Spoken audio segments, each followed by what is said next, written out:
வணக்கம். இது தமிழ்வினின் மாலை நேர செய்திகள். முதலில் தலைப்புச் செய்திகள். செம்மணி விவகாரத்தில் அனுர அரசில் தீர்வுக்கு வாய்ப்பில்லை. CVK உறுதி. அரக்கட்டாவின் மனைவி கைது செய்யப்படவில்லை.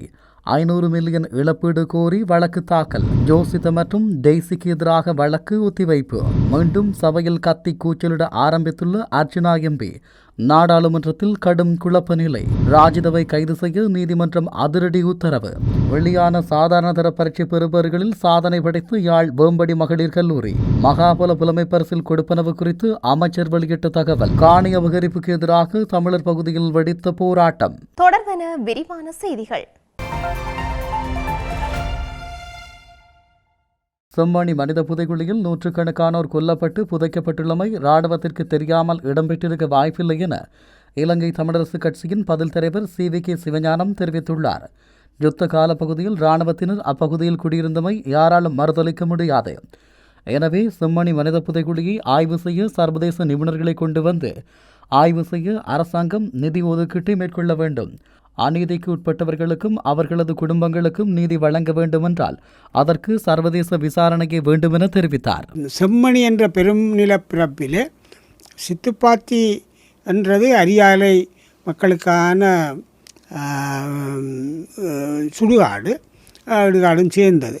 அவை அங்கே இவ்வளவு தூரம் மக்களை புதைத்திருக்கிறார்கள், குழந்தைகளை புதைத்திருக்கிறார்கள் என்றால் இதைவிட வேறு எந்த ஆதாரங்களும் தேவையில்லை. இங்கே ஒரு கொடூரமான இனப்படுகொலை, மனித படுகொலை, மனித குலத்துக்கு எதிரான குற்றங்களை இல்லை அங்கே குடியிருந்த இராணுவங்கள் அந்த காலத்தில் அதில் தான் இருந்தனர்.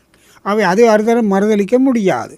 நதுன் சிந்துகவின் மனைவி மகாவெபா மகேசிகா மதுவந்தி கெகல்பத்ர பத்மேவுடன் மலேசியாவில் போலீசாரால் கைது செய்யப்பட்டதாக கூறும் செய்தி தவறானது என்றும் இவ்வாறான செய்தியை வெளியிட்ட ஊடகங்களுக்கு எதிராக 500 மில்லியன் ரூபாய் இழப்பீடு கோரி சட்ட வழக்கு தொடரவுள்ளதாகவும் கூறப்படுகின்றது. இந்த ஆட்சேபனைகளை நதுன் சிந்தகவின் சட்டத்தரணி உதுல் பிரேமரத்ன மூலம் தாக்கல் செய்யப்பட்டுள்ளன. சம்பந்தப்பட்ட ஊடக நிறுவனங்களால் வெளியிடப்பட்ட செய்திகள் முற்றிலும் தவறானவை என்றும் நதுன் சிந்தக மற்றும் அவரது குடும்பத்தினரின் சமூக நற்பெயருக்கு சேதம் விளைவிப்பதாகவும் இந்த ஆட்சேபனைகள் கூறுகின்றன. இந்த தவறான செய்தி வெளியிடப்பட்டது அவர்களின் தனிப்பட்ட மற்றும் தொழில் வாழ்க்கையில் கடுமையான தாக்கத்தை ஏற்படுத்தியுள்ளதாக மேலும் ஆட்சேபனையில் தெரிவிக்கப்பட்டுள்ளது.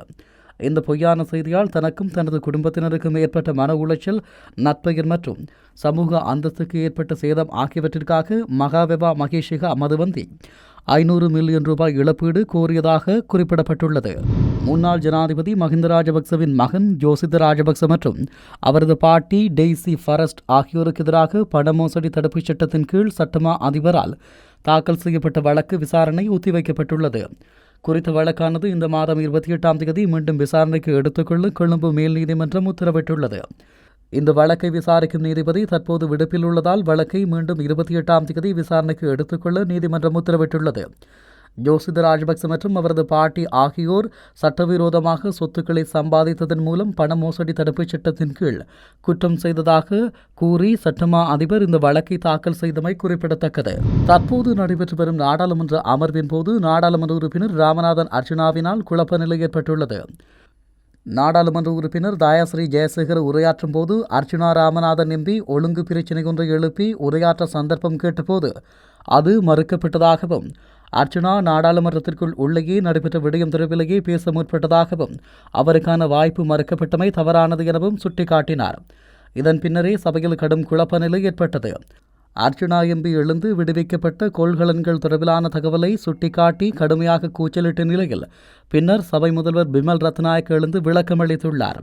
எனினும் தொடர்ந்து அர்ச்சுனா ராமநாதன் MP கடும் கூச்சலிட்டு வருவதால் சபை நடவடிக்கைகளுக்கு இடையூறு ஏற்பட்டுள்ளது. முன்னாள் மீன்பிடி அமைச்சர் ராஜித சேனாரத்னவை கைது செய்து நீதிமன்றத்தில் முன்னிலைப்படுத்த கொழும்பு மேல் நீதிமன்றம் உத்தரவிட்டுள்ளது. குறித்த உத்தரவை கொழும்பு மேலதிக நீதவான் கர்ஷன கெகுனுவெல இன்று பிறப்பித்துள்ளார். லஞ்ச ஒழிப்பு ஆணைக்குழு சமர்ப்பித்த கோரிக்கையை கருத்தில் கொண்டு இந்த உத்தரவு பிறப்பிக்கப்பட்டுள்ளது. மேலும் சந்தேக நபரை கைது செய்வதில் லஞ்ச ஒழிப்பு ஆணைக்குழுவிற்கு இந்த தடயம் இல்லை என கர்சன கெகுனுவெல தெரிவித்துள்ளார்.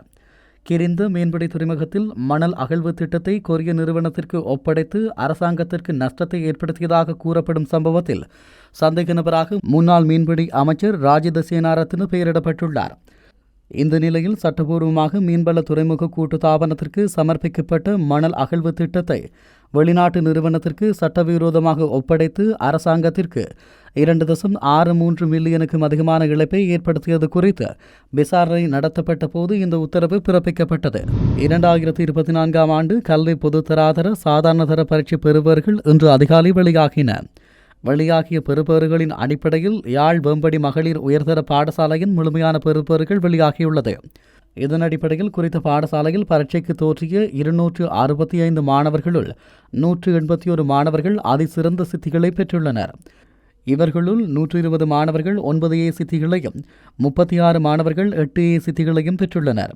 மேலும் 25 மாணவர்கள் 7A சித்திகளையும் பெற்றுள்ளதோடு தோற்றிய அனைத்து மாணவர்களும் உயர்தரம் கற்பதற்கு தகுதி பெற்றுள்ளனர். மகாபல புலமைப்பரிசில் நிதியத்திற்கு சொந்தமான நிறுவனங்கள் கடந்த காலங்களில் எவ்வாறு தவறாக பயன்படுத்தப்பட்டது தொடர்பில் அமைச்சர் வசந்த சமரசிங்க நாடாளுமன்றத்தில் கருத்து வெளியிட்டுள்ளார்.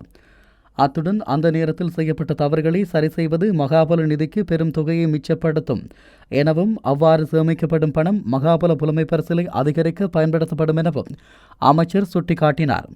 அத்துடன் மகாபல புலமைப்பரிசில் நிதியத்தின் கீழுள்ள நிறுவனம் ஒன்றில் இடம்பெற்றதாக கூறப்படும் மோசடி தொடர்பாக முன்னாள் ஜனாதிபதிகளான மைத்ரிபால சிறிசேன, ரணில் விக்ரமசிங்க மற்றும் நல்லாட்சி அரசாங்கத்தின் முழு அமைச்சரவையும் கடும் கோபத்தில் வசந்த சமரசிங்க குறிப்பிட்டார்.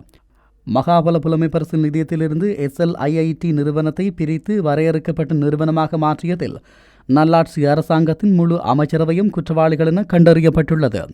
தற்போதைய எதிர்க்கட்சித் தலைவர் சஜித் பிரேமதாசவும் இந்த மோசடிக்கு பொறுப்பானவர் எனவும் அவர் நல்லாட்சி அரசாங்கத்தின் அமைச்சரவையில் உறுப்பினராகவும் இருந்தார் எனவும் அமைச்சர் தெரிவித்தமை குறிப்பிடத்தக்கது. அரசு காணிகளை குத்தகை அடிப்படையில் தனியாருக்கு வழங்குவதற்கு எதிர்ப்பு தெரிவித்து பராமரிப்பின்றி காணப்படும் அரசு காணிகளை பொதுமக்களுக்கு வழங்க வேண்டும் என்ற கோரிக்கையை முன்வைத்து எதிர்ப்பு நடவடிக்கை ஒன்று முன்னெடுக்கப்பட்டது. இந்த எதிர்ப்பு நடவடிக்கையானது இன்று திருகோணமலையில் பட்டணமும் சூழலும் பிரதேச சபை எல்லைக்குட்பட்ட கன்னியா பகுதியில் நடைபெற்றது. கன்னியா பிலியடி எனும் பகுதியில் பல வருட காலமாக வாழ்க்கையை நடத்தி வரும் நடுத்தர வருமானமுடைய பலர் தமக்கான சொந்த காணிகளின்றி அங்கு பல வருட காலமாக வாழ்ந்து வரும் நிலையில் குறித்த பகுதியில் உள்ள அரச காணிகள் பரவலாக குத்தகையின் அடிப்படையில் தனியாருக்கு வழங்கப்படுவதாக தெரிவித்தனர். உள்நாட்டு யுத்தத்தின் காரணமாக இடம்பெயர்ந்து பின்னர் மீளவும் தாம் குடியேறி அங்கு வாழ்ந்து வருகின்ற போதிலும் தமக்கான காணிகள் இன்னமும் வழங்கப்படவில்லை. மேலும் சிறு வீடுகளில் திருமணமான பல குடும்பங்கள் வாழ்ந்து வருவதாகவும் தாம் குடியிருக்கும் பகுதியில் காணிகளை கோரினாலும் அரசு தமக்கு வழங்க மறுப்பதாகவும் வேறேனும் வசதி படைத்து தனிநபர்கள் குறித்த காணிகளை குத்தகை என்னும் போர்வையில் கையகப்படுத்தப்படுவதாகவும் அவர்கள் குறிப்பிட்டனர். அத்துடன் அதற்கு அரச கட்டமைப்பில் உள்ள அதிகாரிகளும் துணை போவதாகவும் மக்கள் குற்றம் சாட்டினர். இத்துடன் தமிழ்விண்ணின் மாலை நேர செய்திகள் நிறைவு பெற்றன. உடனுக்குடன் செய்திகளை அறிந்து கொள்ள தமிழ்வின் என்ற எமது யூடியூப் பக்கத்தினூடாக இணைந்திருங்கள். வணக்கம்.